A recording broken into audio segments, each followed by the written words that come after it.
Hello student, welcome to my channel basic student note. This is Sandhya Saini. Student, आज हमारा एक नया टॉपिक स्टार्ट होने जा रहा है, चैप्टर 4 दोहरा लेखा प्रणाली एवं जनरल में लेखे के नियम। ठीक है, तो सबसे पहले आज हम दोहरा लेखा प्रणाली के बारे में बताएंगे, इसके जनरल के लेखे के नियम के बारे में बताएंगे। फिर उसके बाद जो हमारा नेक्स्ट वीडियो जो आएगी वो हमारे न्यूमेरिकल से रिलेटेड होगी। ठीक है स्टूडेंट, तो सबसे पहले आज जो जानना जरूरी है वो दोहरा लेखा प्रणाली के बारे में जानना जरूरी है, जनरल के लेखे के नियम के बारे में जानना जरूरी है। तो सबसे पहले आज हम ये जानेंगे। ठीक है स्टूडेंट, चलिए देखते हैं इनके बारे में। स्टूडेंट, ये वो हमारे टॉपिक हैं जो आज हम जानेंगे। ठीक है, तो दोहरा लेखा प्रणाली व जनरल लेखे के नियम को हम क्या बोलते हैं? Double entry system and rules of generalisation. ठीक है, तो पहला जो टॉपिक होगा हमारा दोहरा लेखा प्रणाली होगा। दोहरा लेखा प्रणाली से क्या से है, इससे रिलेटेड मैं आपको बता दूं। सबसे पहले वीडियो को कंटिन्यू देखें ताकि आपको वीडियो समझ में आए। स्टूडेंट, यदि आप वीडियो कंटिन्यू नहीं देखेंगे तो आप किसी बारे में कोई भी टॉपिक आपको छूट सकता है। ठीक है, तो इसलिए इसे कंटिन्यू देखें ताकि आपको सारे टॉपिक आपको अच्छे से समझ में आ जाए। तो जो टॉपिक होंगे हमारे दोहरा लेखा प्रणाली का अर्थ, जनरल की सहायक पुस्तकें, खातों के भेद और रोजनामचा, इससे आगे भी हैं जो हम आपको बताएंगे। सबसे पहले हम इन टॉपिक को समझ लेते हैं। ठीक है, चलिए देखते हैं दोहरा लेखा प्रणाली। स्टूडेंट, जैसे कि आप देख रहे हैं, दोहरा लेखा प्रणाली के सिद्धांतों का आविष्कार सर्वप्रथम इटली के ल्यूकस पेसियोली द्वारा सन 1494 में किया गया था। ठीक है स्टूडेंट, तो ल्यूकस पेसियोली ने, इटली के ल्यूकस पेसियोली थे जिन्होंने सन 1494 में ये दोहरा लेखा प्रणाली तैयार की थी। ठीक है स्टूडेंट, तो ये चीज आपको जानना बहुत ज्यादा जरूरी है कि ल्यूकस पेसियोली इटली के थे और उन्होंने किस सन में ये चीज रेडी की थी। ठीक है स्टूडेंट, तो ये आपको क्वेश्चन बनकर आ जाता है। सबसे ज्यादा पूछा जाने वाला क्वेश्चन है ये कि कौन से, कहाँ के थे, किसने बनाई थी लेखा प्रणाली, दोहरा लेखा प्रणाली, और किस सन में बनाई गई थी। ठीक है, चलिए इसके बारे में आगे जान लेते हैं। इन सिद्धांतों का विस्तृत विवरण उनकी पुस्तक डी कंपोजिस्ट स्क्रिप्ट्यूस में किया गया। अपनी विशेषताओं के कारण यह प्रणाली धीरे धीरे सारे संसार में प्रचलित हो गई। किस तरीके से हुई ये भी देख लेते हैं। समय समय पर इसमें आवश्यक सुधार एवं संशोधन किए गए। अब इसका जो भी परिष्कृत रूप हमारे सामने है उसके अनुसार व्यापार के समस्त लेन देनों का पूर्ण एवं विविध लेखा किया जाता है, जिससे किसी भी समय भी व्यापार, लाभ हानि व आर्थिक चिट्ठा यानी कि आर्थिक स्थिति का ज्ञान प्राप्त किया जा सके। क्योंकि इस प्रणाली का प्रारंभिक चरण पश्चिमी देशों में हुआ, अतः इस पाश्चात्य बहीखाता प्रणाली में भी कहते हैं। अधिकांश व्यापारियों द्वारा इस प्रणाली का प्रयोग किए जाने के कारण व्यापारी बहीखाता प्रणाली तैयार की जाती है। मैं स्टूडेंट आपको बता दूं कि दोहरा लेखा प्रणाली में हमारे दो खाते तैयार किए जाते हैं, डेबिट होता है, क्रेडिट होता है। ठीक है स्टूडेंट, किसमें? दोहरा लेखा प्रणाली में। ठीक है, और इसी दोहरा लेखा प्रणाली में हमारा डेबिट और क्रेडिट जब होता है तो हम तीन खाते यानी कि तीन तरीके के खाते तैयार करते हैं। सबसे पहले हमारा जो होता है वो व्यापार खाता होता है, दूसरा हमारा लाभ हानि खाता होता है, और तीसरा हमारा आर्थिक चिट्ठा होता है, जिससे हम आर्थिक स्थिति का ज्ञान, आर्थिक स्थिति भी बोल सकते हैं। ठीक है स्टूडेंट, इसके बारे में दोहरा लेखा प्रणाली में हमारा दिया हुआ होता है। तो ये चीज जानना बहुत जरूरी था कि दोहरा लेखा प्रणाली होती क्या है। ठीक है, इससे क्या आशय है। जो नेक्स्ट टॉपिक है हमारा दोहरा लेखा प्रणाली का अर्थ है। दोहरा लेखा प्रणाली का अर्थ भी समझ लीजिए। जैसे कि स्टूडेंट मैंने आपको बताया था कि दोहरा लेखा प्रणाली हिसाब किताब लिखने की समस्त प्रचलित प्रणालियों में सबसे अधिक सरल, सुविधाजनक, वैज्ञानिक और लोकप्रिय प्रणाली है। इस प्रणाली का मुख्य आधार क्या होता है? ये प्रत्येक लेन देन के दो पक्ष रूप में होते हैं। अभी मैंने जो आपको समझाया था कि इसके दो पक्ष होते हैं। अन्य शब्द में ये लेन देन दो पक्ष प्रभावित होते हैं। एक पक्ष पाने वाला और दूसरा पक्ष देने वाला होता है। ठीक है, पाने वाला और देने वाले की दोनों की बात की गई है, और ये दोनों ही लेन देन हमारे अलग अलग लेखे के करते हैं। ठीक है, और इस प्रकार प्रत्येक लेन देन पुस्तकों में दो स्थानों पर लेखा होता है, इसी कारण दोहरा लेखा प्रणाली इसको कहते हैं। ठीक है, जिसमें दो बार लिखा जाए वही हमारा क्या होता है? लेन देन होता है, और यही दोहरा लेखा प्रणाली का अर्थ भी कहलाता है। ठीक है, जैसे कि मैंने आपको बताया था कि एक डेबिट होता है और दूसरा हमारा क्रेडिट होता है। जब हम डेबिट और क्रेडिट की बात करेंगे तो हमारी ये एंट्री और ये चीज हमारी और ज्यादा समझ में आएगी, लेकिन कब और किस कंडीशन में आएगी? जब हम न्यूमेरिकल क्वेश्चन कराएंगे, और ये न्यूमेरिकल क्वेश्चन तब होंगे जब हम इसके बारे में अच्छे से समझ लेंगे। ठीक है, एक डेबिट का समतुल्य क्रेडिट की ओर और दूसरा क्रेडिट की ओर समतुल्य डेबिट की ओर आवश्यकता होती है, यानी कि डेबिट से क्रेडिट, क्रेडिट से डेबिट किया जाता है। ये चीज बहुत ज्यादा इंपॉर्टेंट है। जो डेबिट होता है वो ऋणी और जो क्रेडिट होता है वो धनी के रूप में किया जाता है। चलिए आगे चलते हैं। स्टूडेंट, हमारा नेक्स्ट टॉपिक है वो जनरल की सहायक पुस्तकें हैं। ठीक है, ये जैसे कि आप यहाँ पे देख रहे हैं जनरल की सहायक पुस्तकें, इसके बारे में भी हम जान लेते हैं।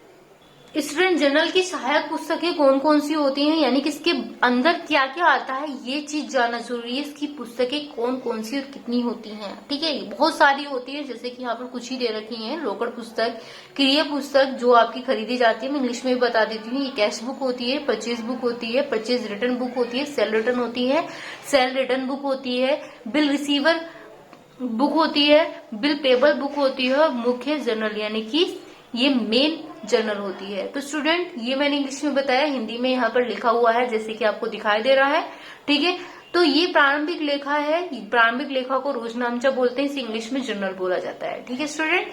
ये चीज हमारी मेन थी। इसी के साथ में मैं आपको बता दूं, खाता बही तैयार की जाती है किससे, इन सब से हम खाता बही तैयार करेंगे, और उन्हीं के साथ से हम तलपट भी तैयार करते हैं, ठीक है। और इसी के साथ में हमारे अंतिम खाता तैयार होते हैं। और यही तीनों चीज हमारी जो बनकर आती है, निर्माण खाता जो कि हमारा व्यापार खाते से रिलेटेड होता है, लाभ हानि खाता और आर्थिक चिट्ठा भी तैयार किया जाता है। तो ये जो 3 खाते यहाँ पर स्टूडेंट आप देख रहे हैं, ये हमारे सबसे मेन होते हैं। जिससे हम स्टार्टिंग करते हैं वो व्यापार खाता होता है, जिसका हम लास्ट करते हैं वो आर्थिक चिट्ठा होता है, ठीक है स्टूडेंट। चलिए आगे देखते हैं स्टूडेंट। ये था हमारा जनरल सहायक पुस्तकें जो आपने देखी कि ये बुकें हमारी इसमें आती हैं। इन बुकों से ही हम सारा क्वेश्चन करते हैं, ठीक है। ये हमारे क्वेश्चनों में आएंगे जिनको आपको समझना बहुत जरूरी था। स्टूडेंट, आगे दे रखा है खातों के भेद। तो खातों के भेद भी जान लीजिए। खातों के भेद क्या कौन कौन से हैं, कितने प्रकार के होते हैं खातों के भेद। स्टूडेंट, ये हमारे खातों के भेद हैं, जिसमें हमारे 3 खाते होते हैं, व्यक्तिगत खाते, वास्तविक खाते और अवास्तविक खाते। इन अवास्तविक खाते को हम नाम मात्र के खाते और अव्यय के खाते भी बोलते हैं, ठीक है। चलिए, सबसे पहले जो हमारा व्यक्तिगत खाता है, उस व्यक्तिगत खाते में हमारे 3 टाइप्स के होते हैं, प्राकृतिक व्यक्तिगत खाते, कृषि व्यक्तिगत खाते और प्रतिनिधित्व व्यक्तिगत खाते, ठीक है। और सेकंड नंबर पे वास्तविक खाते जो होते हैं, मूर्त वास्तविक खाते होता है, अमूर्त वास्तविक खाते होते हैं। थर्ड पॉइंट में हमारे केवल अवास्तविक खाते और नाममात्र के खाते या अव्यय के खाते जो एक ही बात की गई है, यानी एक ही नाम होता है, ये दिए गए हैं। व्यक्तिगत खाते होते क्या है स्टूडेंट, ये आप समझ लीजिए, ठीक है। व्यक्तिगत खाते, व्यक्तिगत व्यक्तियों, फर्मों, संस्थाओं और कंपनियों के खाते में व्यक्तिगत खाते कहते हैं। अब देखो कैसे, जैसे कि किसी का नाम आ जाए, किसी भी खाते में किसी का भी नाम आ जाए, कंपनी का भी नाम आ जाए, तो वो हमारे व्यक्तिगत खाते होते हैं। सिंपल लैंग्वेज में मैं आपको बता दूं कि सिर्फ नाम, अगर किसी भी पर्सन का नाम आ रहा है, या कंपनी का नाम आ रहा है, कॉलेज का नाम आ रहा है, रोटरी का नाम आ रहा है, कंपनी का, तो ये सब हमारे व्यक्तिगत खाते कहलाते हैं, ठीक है स्टूडेंट। और वार्षिक खाते कौन से होते हैं, वार्षिक खाते वे खाते होते हैं जो हमारे संपत्तियों से रिलेटेड होते हैं, ठीक है स्टूडेंट। व्यापार की संपत्तियों से संबंधित खातों में वार्षिक खाते कहते हैं, जैसे रोकड़ खाता, कमीशन, मशीन खाता, ख्याति खाता, ये चीज हमारी वार्षिक खाते से रिलेटेड होती है। मूर्त और मूर्त वार्षिक खाता जैसे कि रोकड़ खाता, भवन खाता, माल खाता, फर्नीचर खाता होता है। और अमूर्त वो होते हैं ऐसी संपत्ति में जिनको हम छू नहीं सकते, देख नहीं सकते, ठीक है। वो इनटेंजिबल रियल अकाउंट्स होते हैं, जैसे कि हमारा ख्याति खाता, ना तो हम देख सकते हैं ना ही हम छू सकते हैं। एकश्रु खाता और कॉपीराइट खाता। स्टूडेंट, ये मैं आपको बता दूं कि जो जिन खातों को हम छू सकते हैं, देख सकते हैं, वो हमारे मूर्त वार्षिक खाते होते हैं। और जिन खातों को हम नहीं देख सकते हैं, ना ही छू सकते हैं, ना ही जिनके बारे में पता होता है, वो हमारे अमूर्त वार्षिक खाते होते हैं। अवास्तविक खाते हमारे वे खाते होते हैं जैसे कि हमारे आय व्यय, लाभ हानि से संबंधित खाते इसके अंतर्गत आते हैं, जैसे कि मजदूरी खाता, वेतन खाता, किराया खाता, ब्याज खाता। ये हमारे अवास्तविक खाते होते हैं, ठीक है स्टूडेंट। ये चीज आपने समझी। अब जो हमारे टॉपिक जो बचे हैं वो वास्तविक लेन देन के विश्लेषण, जीएसटी के प्रकार, जीएसटी के भुगतान संबंधी लेन देनों के जनरल लेखे। ये 3 टॉपिक हैं स्टूडेंट जो लास्ट हैं, इन्हें अच्छे से समझ लीजिए। ये भी हमारे इंपॉर्टेंट होते हैं। जो हमारा इस बार जो नया टॉपिक स्टार्ट यानी कि ऐड हुआ है स्टूडेंट, वो जीएसटी के बारे में है। जीएसटी जानना बहुत ज्यादा जरूरी है, ठीक है। चलिए देखते हैं व्यवसायिक लेन देनों का विश्लेषण। तो पहला जो हमारा दे रखा है, यहाँ पे क्या दे रखा था, व्यवसायिक लेन देनों का विश्लेषण हम किस तरीके से करते हैं। ए ने 10,000 रुपए व्यापार आरंभ किया। अब किसी भी व्यापार को आरंभ करने के लिए हमें कैश की जरूरत होती है, हमारे पास कैश होना ज्यादा जरूरी है। तो अगर हमारे पास कैश है तो हमारे पास सबसे पहले हम क्या लिखेंगे, cash account debit to capital account, ठीक है। ये हमारी जनरल एंट्री यहाँ पर बनेगी, ठीक है। पूंजी होना जरूरी है, उस पूंजी में हमारा कैश होता है, कैश हमारे पास होता है। जो चीज हमें मिल रही है वो हमारी डेबिट होती है, और जो चीज हमारी जा रही है वो हमारी क्रेडिट होती है। ये चीज जान लीजिए। डेबिट, इसे हम डेबिट बोलते हैं, डीआर को, ठीक है। Cash account debit to capital. चलिए नेक्स्ट टॉपिक, नेक्स्ट में भी आपको समझ में आ जाएगा। 1000 रुपए का नगद माल खरीदा। स्टूडेंट नगद माल खरीदा है, यहाँ पे कोई नाम नहीं दिया है तो आप क्या करेंगे, गुड्स अकाउंट करेंगे। यहाँ पर गुड्स भी ले सकते हैं, परचेज भी ले सकते हैं, ठीक है। माल खरीद रहे हैं तो स्टूडेंट माल खरीदने को, माल को क्या बोलते हैं हम, गुड्स बोलते हैं, ठीक है। माल खरीद रहे हैं, माल खरीदने के बाद वो किसके पास आता है, आपके पास आता है। तो यहाँ पर जो माल हो रहा है तो goods account debit to cash account. किससे खरीद रहे हैं, कैश से खरीद रहे हैं तो कैश हमारा क्रेडिट हो जाएगा और गुड्स अकाउंट हमारा क्या हो जाएगा, डेबिट हो जाएगा। इस तरीके से हम जनरल एंट्री बनाना सीखेंगे, ठीक है। थर्ड में भी देख लेते हैं जनरल एंट्री कैसे बनाना सीखेंगे। बी से 2000 रुपए का माल खरीदा। अब बी से खरीदा है स्टूडेंट, से खरीदा है ना कि बी को दिया है, ठीक है। बी से खरीदा है, क्या खरीदा है, माल खरीदा है। तो माल जो खरीदा है वो गुड्स आएगा सबसे पहले। गुड्स किससे खरीदा है, बी से खरीदा है, goods account debit to B. यदि बी को मिलता तो स्टूडेंट बी हमारा डेबिट हो जाता। इस बार हमारा बी को नहीं मिला है, केवल माल खरीदा है। तो माल जो खरीद कर आया है वो किसके पास आया है, हमें मिला है। तो goods account debit to B. किससे मिला है, बी से मिला है, ठीक है। जो चीज मिल रही है वो हमारा डेबिट होगा और जो चीज हमारे से जा रही है वो हमारा क्रेडिट होगा। बस इस बात को आप ध्यान में रखें। 500 रुपए का फर्नीचर खरीदा। स्टूडेंट फर्नीचर खरीदा, फर्नीचर किसके पास है, हमारे पास है। मैंने क्या कहा था, जो चीज हमें मिल रही है वो चीज हमारी कहाँ पर आएगी, वो चीज हमारी डेबिट में आएगी। तो furniture account debit to cash. किससे खरीदा है हमने फर्नीचर, कैश से खरीदा है, यानी कि रोकड़ से खरीदा है, पैसों से खरीदा है। तो हमारा ये कैश हमारा यहाँ पर आ गया है। फिफ्थ वाले में देख लेते हैं। इंडिया लिमिटेड से 5000 रुपए का मूल्य की मशीन खरीदी है। स्टूडेंट मशीन खरीदी है तो मशीन हमारे पास आई है, तो मशीन अकाउंट डेबिट। किससे खरीदी है, इंडिया लिमिटेड कंपनी से। तो हमने इंडिया लिमिटेड कंपनी यहाँ पर लिख दिया। 6 वाले पॉइंट में दे रखा है 2000 रुपए का माल बालाजी लिमिटेड कंपनी को बेचा। किसे बेचा, बालाजी लिमिटेड्स कंपनी को। तो बालाजी लिमिटेड्स कंपनी हमारा डेबिट हो जाएगा और फिर किसके बाद डेबिट होगा। फिर यहाँ पर जो बेचा गया है वो क्या बेचा गया है, बेचने को क्या बोलते हैं, सेल बोलते हैं। तो सेल हमारा क्रेडिट हो जाएगा, ठीक है स्टूडेंट। ये आपने समझा जनरल एंट्री। ये चीज आपको अच्छे से समझ में आ गई होगी। हम गुड्स की जगह परचेज भी ले सकते हैं, गुड्स भी ले सकते हैं। तो इसमें कंफ्यूज मत होना, एक ही बात है। गुड्स को भी हम क्या कहते हैं, माल कहते हैं, परचेज यानी कि खरीदना होता है, ठीक है स्टूडेंट। अब आता है इंडिया लिमिटेड कंपनी को 2000 रुपए का नगद भुगतान किया। तो इंडिया लिमिटेड नगद भुगतान किया है स्टूडेंट। तो हम इसमें क्या बनाएंगे, जो हमारा लिमिटेड कंपनी को है तो लिमिटेड कंपनी है हमारा लिमिटेड कंपनी। तो लिमिटेड कंपनी हमारी डेबिट हो जाएगी क्योंकि इसे हमें भुगतान मिल रहा है। किसे मिल रहा है, इंडिया लिमिटेड कंपनी को मिल रहा है, ठीक है। जिसको मिलता है उसे हम डेबिट करते हैं और क्या मिल रहा है, कैश मिल रहा है। नगद भुगतान किससे करते हैं आप, कैश से करते हैं। तो कैश ये हमारा क्रेडिट हो जाएगा, ठीक है। लिमिटेड कंपनी हमारा डेबिट हो जाएगा। नगद माल बेचा, जब हम कोई माल बेच रहे हैं तो हमारे पास क्या आ रहा है, कैश आ रहा है। तो कैश हो गया हमारा डेबिट और गुड्स अकाउंट यानी कि हमारा माल हो गया क्रेडिट, ठीक है स्टूडेंट। 3000 रुपए बैंक में जमा करे तो किसको मिल रहा है, बैंक को मिल रहा है। तो बैंक डेबिट, क्या मिल रहा है, कैश मिल रहा है। तो कैश क्रेडिट कर दिया, ठीक है स्टूडेंट। इतना आपको समझ में है। टॉपिक हमारा 10, 500 रुपए वेतन दिए। स्टूडेंट वेतन दिए है यानी सैलरी, स्टूडेंट इसको सैलरी बोलते हैं इंग्लिश में। तो यहाँ पर वेतन जो है वो हमारा सैलरी है। सैलरी दी है तो आपको क्या मिल रहा है, सैलरी आपको मिल रही है। तो सैलरी हमारी डेबिट हो जाएगी और टू कैश हमारा किससे मिल रहा है, कैश से मिल रहा है। यहाँ पे हम कैश लिख देंगे। बैंक से लोन के रूप में 5000 रुपए प्राप्त हुए। स्टूडेंट क्या रुपए, 5000 रुपए प्राप्त हुई। तो रुपए को क्या बोलते हैं हम, कैश बोलते हैं। आपको क्या मिल रहा है, कैश मिल रहा है। तो कैश हो गया हमारा डेबिट। किस चीज से मिल रहा है, बैंक लोन से मिल रहा है। तो टू बैंक लोन अकाउंट, ठीक है। इतना आपको समझ में आया। 12th वाले में दे रखा है 200 रुपए ब्याज प्राप्त हुए हैं। तो ब्याज प्राप्त हुए हैं स्टूडेंट, आपको प्राप्त हुआ है ब्याज। तो वो प्राप्त होना यानी कि कैश प्राप्त हो रहा है, ब्याज के रूप में आपको कैश प्राप्त हो रहा है। Cash account debit to interest, ठीक है स्टूडेंट। इतना आपको समझ में आया। नेक्स्ट में देखते हैं स्टूडेंट, 200 रुपए माल का फर्म मालिक द्वारा निजी प्रयोग हेतु लाया गया। तो ये इंपोर्टेंट है स्टूडेंट। ड्राइंग, निजी को क्या बोलते हैं हम, ड्राइंग बोलते हैं, ठीक है। निजी प्रयोग में लाया गया drawing account debit to goods. तो क्या चीज लाई गई है हमारी, माल लाया गया है। तो माल हम यहाँ पर क्या कर देंगे, गुड्स कर देंगे, गुड्स अकाउंट। अब स्टूडेंट 14 दे रखा है, मशीन पर 5000 रुपए हार्श लगाया। 5000 रुपए हार्श लगाया। तो मशीन पर 5000 रुपए हार्श लगाया, ठीक है। तो हार्श यानी कि डेप्रिसिएशन लगाया है। हार्श को इंग्लिश में क्या बोलते हैं, डेप्रिसिएशन, ठीक है। तो डेप्रिसिएशन लगाया तो depreciation account debit to machinery account, ठीक है, टू मशीनरी अकाउंट। 200 रुपए वेतन आदत है, आदत को क्या बोलते हैं, आउटस्टैंडिंग बोलते हैं। क्या बोलते हैं, आउटस्टैंडिंग इंग्लिश में बोलते हैं। सैलरी है, सैलरी पर लगाया गया है तो salary account debit to outstanding salary, ठीक है स्टूडेंट, इतना आपको समझ में आया, ठीक है। नेक्स्ट टॉपिक, जैसे कि मैंने आपको बताया था जीएसटी क्या बोलते हैं, जीएसटी किसे बोलते हैं, यहाँ पर आपको समझना बहुत ज्यादा जरूरी है जीएसटी के बारे में। फिर एसजीएसटी बताएंगे, आईजीएसटी बताएंगे, और फिर इनपुट जीएसटी और आउटपुट जीएसटी के बारे में भी हम आपको बताएंगे, ठीक है।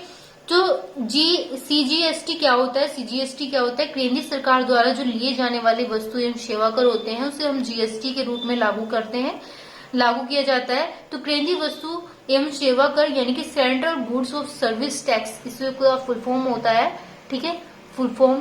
फिर इसके बाद इसको क्या कहते हैं हम, सीजीएसटी बोलते हैं। सीजीएसटी जैसे कि मैंने अभी आपको बताया, किसे, केंद्रीय सरकार द्वारा लिए जाने वाली वस्तु या सेवा कर हमारी सीजीएसटी कहलाती है। इसकी फुल फॉर्म क्या है, central goods and service tax.